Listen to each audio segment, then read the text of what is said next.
في فيديو سابق اتكلمنا عن الفتيس الدول كلاتش وقلنا ازاي تسوقه صح عشان تحافظ عليه وتنسى الخرافات اللي بتتقال عليه دي. فلو عندك عربيه فيها فتيس دول كلاتش ولسه ما شفتش الفيديو ده، انصحك ترجع تشوفه وبعدين تجيلي تاني عشان اقول لك الفرق ما بين الفتيس الدول كلاتش الدراي والدول كلاتش الويت، وامتى تغير زيت الفتيس الدول كلاتش. انا طارق صلاح وده الجراج.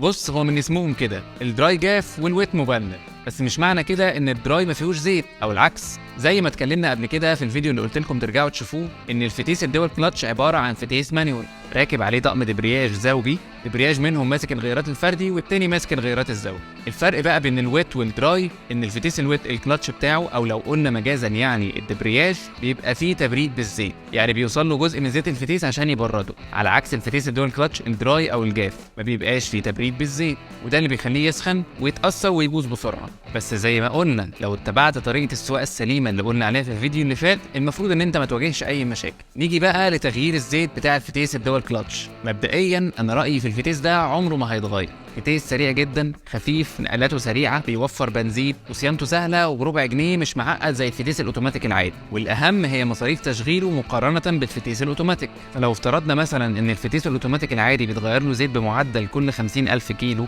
ممكن تزيد او تقل على حسب نوع عربيتك وحسب نوع الزيت اللي انت بتحطه، فالفتيس الدول كلاتش بيتغير له الزيت بمعدل كل 100,000 كيلو، او طبعا على حسب كتالوج عربيتك، بس ده المعدل يعني. ودي طبعا حاجه تعتبر في صالح الفتيس الدول كلاتش. وكمان سعر زيت الفتيس بتاعه ارخص من سعر زيت الفتيس الاوتوماتيك العادي، لانه بياخد زيت فتيس عادي بتاع الفتيس المانيوال. طب حد هيجي يقول لي ما هو بيبوظ وبيجيب كلاتشات، ما كده الاوتوماتيك العادي احسن. هقول لك نقطه واحده، لو افترضنا ان انت بتسوق الفتيس الدول كلاتش غلط وده اللي خلاه يبوظ منك ويجيب طقم دبرياج، فمصاريف تغييرهم لو حسبتها مقارنه بمصاريف صيانه الفتيس الاوتوماتيك العادي كل 100,000 كيلو، هتلاقي برضو ان الدول كلاتش يكسب.